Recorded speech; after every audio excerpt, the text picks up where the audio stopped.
Jadi selamat malam teman-teman. Nah, ini kembali malam ini saya ingin berbagi informasi perihal update terkini, informasi pembangunan ibu kota negara yang baru. Jadi informasi apa yang saya dapatkan, mudah-mudahan nanti bisa menjadi menjadi literatur atau informasi yang bermanfaat untuk teman-teman semua, sahabat-sahabat saya dimanapun berada. Jadi ini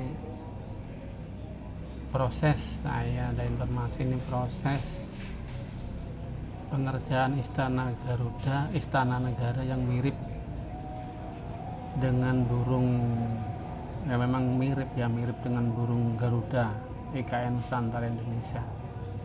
Baik teman-teman, kita simak informasinya, barangkali nanti akan menjadi informasi yang bermanfaat untuk teman-teman semuanya. Sudah berkali-kali saya sampaikan bahwa kepindahan Indonesia kini memasuki babak baru dalam sejarahnya. Dimulai dengan pembangunan sebuah ibu kota baru yang diberi nama Ibu Kota Nusantara. Proyek megah ini katanya bertujuan untuk mengatasi masalah Jakarta yang semakin kompleks, tapi juga akan menjadi sebuah pusat kebijakan dan pertemuan baru bagi negeri ini. Salah satu bangunan yang sangat ikonik di IKN adalah gedung Istana Presiden yang berbentuk seperti burung Garuda Jadi burung raksasa. Garuda bentuk Lantas Istana seperti Presiden. apa proses pembangunan gedung unik ini? Mari kita bongkar. yang saya optimis tahun depan bulan Agustus insya Allah sudah bisa upacara di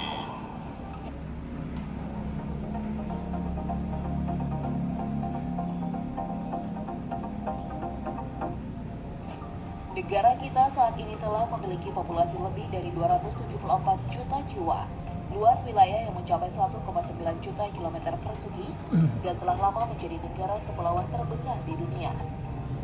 Namun, Indonesia selama ini hanya memiliki satu ibu kota, yakni Jakarta, yang telah mengalami berbagai masalah seperti kemacetan lalu lintas, banjir, kriminalitas, dan populasi udara yang semakin parah. Untuk mengatasi berbagai permasalahan ini, pemerintah akhirnya memutuskan untuk membangun sebuah ibu kota baru yang diberi nama Ibu Kota Nusantara. Proyek ini diharapkan dapat mengatasi masalah yang ada di Jakarta serta menjadi pusat pembangunan baru di Indonesia. Proses pembangunan ibu kota baru ini telah dimulai sejak tahun 2019. Sebagai tahap awal, pemerintah telah menunjuk tim ahli untuk melakukan studi kelayakan dan menentukan lokasi yang tepat untuk dibangun sebagai ibu kota baru. Setelah melalui berbagai pertimbangan, akhirnya diputuskan bahwa ibu kota baru akan dibangun di wilayah Kalimantan Timur, Penajam Pasar di Utara. Kabupaten Penajam Pasar Utara. Pasar Setelah Utara. menentukan lokasi seluas 256.000 hektar, pemerintah kemudian membuat sayembara desain master plan IKN melalui Kementerian PUPR. Dari sekian banyak peserta sayembara, terpilih sebuah karya dari arsitek asal Bali yang bernama Inyoman Nuata. Desain yang diberi nama Istana Garuda ini memiliki bentuk menyerupai burung Garuda yang sedang mengepakkan sayapnya. Gedung ini akan berdiri megah di lahan seluas 55,7 hektar dengan luas tapak 334.200 meter persegi. Secara Jadi konsep ini dan proses bentuk, sang pengerjaan arsitek Istana mengklaim Negara bahwa dikerjakan, Istana teman-teman. Garuda akan menjadi istana presiden pertama di dunia yang dibangun sebagai sebuah karya seni. Sedangkan secara teknologi, Istana Garuda akan menggunakan teknologi pembuatan patung karya anak bangsa yang telah dipatenkan.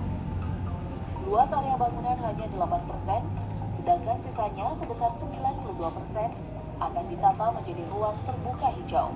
Istana Kepresidenan akan terdiri dari beberapa bangunan, di antaranya yaitu lapangan upacara, Istana Garuda, kantor Sekretariat Presiden, staf kantor khusus. staf khusus, pavilion presiden, Jadi Wisma banyak Negara, teman-teman daftar Bes bangunannya. Paspapres, masjid, museum, bangunan-bangunan pendukung, bangunan checkpoint, serta bangunan perkebunan botanik. Gedung Istana Garuda sendiri didesain dengan ketinggian 4 lantai dan bangunannya ditempatkan di daerah tertinggi dari seluruh kawasan IKN. Apalagi ini kan untuk negara. Ya, kalau saya nggak mikir apakah ini jadi atau tidak, mau dibayar tidak, nggak ada masalah. Ya, jadi. Dan setelah desain bangunannya sudah siap, proses selanjutnya adalah mengeksekusi desain tersebut menjadi sebuah bangunan yang nyata. Tahap ini tentunya dimulai dengan pembangunan fondasi. Proses ini melibatkan pengerjaan tanah, penggalian dan pengisian beton untuk membangun struktur yang stabil dan kuat. Untuk gedung Istana Garuda, jenis fondasi yang digunakan adalah fondasi bond-pile, yang merupakan suatu fondasi yang dibangun dengan cara mengebor tanah terlebih dahulu, baru kemudian diisi dengan tulangan dan dicor. Di atas fondasi tersebut, selanjutnya akan dibangun balon capping beam, yakni sebuah balon penutup konstruksi bagian bawah, yang nantinya juga akan berfungsi sebagai dinding penahan. Setelah fondasi siap, maka pembangunan struktur bangunan akan dimulai. Hingga saat video ini dibuat, proses pembangunan struktur dasar Istana Negara sementara berjalan. Jadi ini Besi-besi proses sudah di mulai lapangan sedang berdatangan, berjalan, serta teman-teman. fondasi Great Tower Proses juga telah pembangunan. rampung dicor. Melansir video dari channel YouTube Dian Rana, terlihat sejumlah mobil pengangkut material sedang bolak-balik di areal tersebut. Begitu pula dengan alat berat yang sibuk mengikis gunung.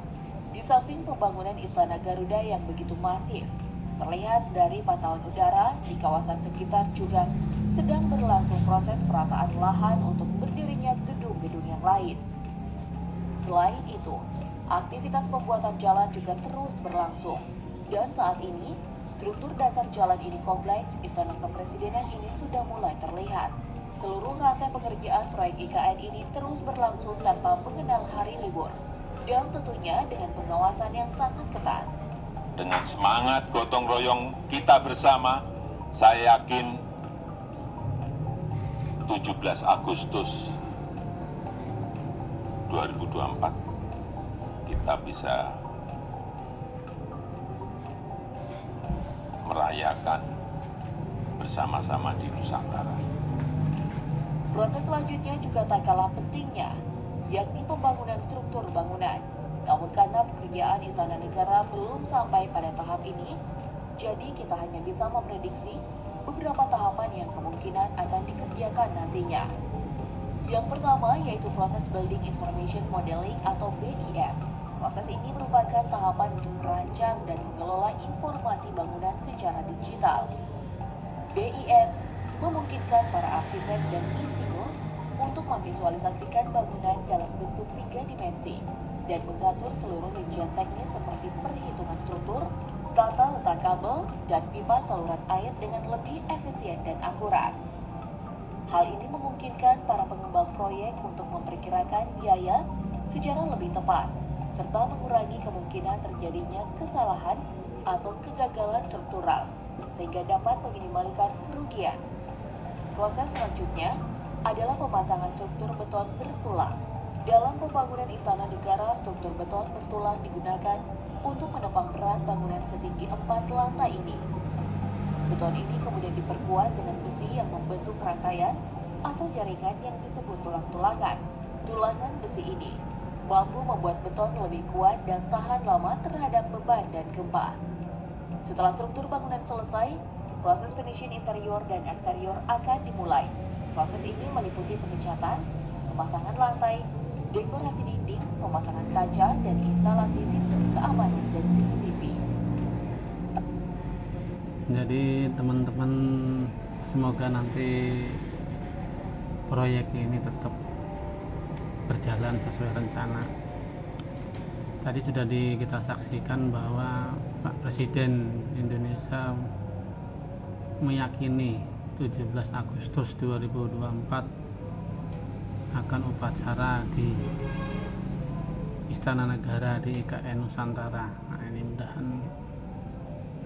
mudah-mudahan terrealisasi dan semoga semua kita akan mendukung penuh para pekerja, para insinyur yang mengerjakan berbagai macam proyek di IKN Nusantara. Nah, ini mudah-mudahan cepat selesai. Para pekerja bahu membahu para arsitek bahu membahu untuk mewujudkan, menyelesaikan proyek ambisius ibu kota negara yang baru IKN Nusantara. Mungkin demikian teman-teman informasi yang dapat saya sajikan. Mungkin ditunggu untuk informasi selanjutnya. Saya ucapkan terima kasih. Assalamualaikum warahmatullahi wabarakatuh.